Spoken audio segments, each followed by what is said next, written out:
എല്ലാവർക്കും നമസ്കാരം. ഇന്നത്തെ ശുഭചിന്ത: സ്വന്തം ജീവിതം മറ്റുള്ളവർക്ക് വിൽക്കരുത്. സ്വന്തം വയറ് നിറയ്ക്കാനോ സ്വപ്നങ്ങൾ സാക്ഷാത്കരിക്കാനോ അയൽക്കാരെ ഏൽപ്പിക്കരുത്. നിവൃത്തികേടുകൾ നിത്യവൃത്തിയെ ബാധിക്കുമ്പോൾ ആരെങ്കിലുമൊക്കെ കൂടെയുണ്ടാകും.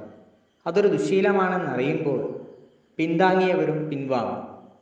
അന്യൻ കൊണ്ടുവരുന്ന ആഹാരത്തെ ആശ്രയിക്കുന്നവർക്ക് അവൻ്റെ ഇഷ്ടങ്ങളെയും മുൻഗണനകളെയും പരിഗണിക്കേണ്ടി വരും. അവനവൻ്റെ ഇഷ്ടങ്ങളെ തൃപ്തിപ്പെടുത്താനും ലക്ഷ്യങ്ങളെ സാക്ഷാത്കരിക്കാനും കഴിയുന്നില്ലെങ്കിൽ പിന്നെ എങ്ങനെയാണ് സ്വന്തം ജീവിതം എന്ന് വിളിക്കാനാവുക?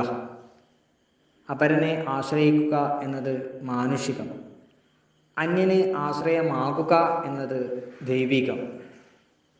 എല്ലാവർക്കും ഈശ്വര അനുഗ്രഹം ഉണ്ടാവട്ടെ.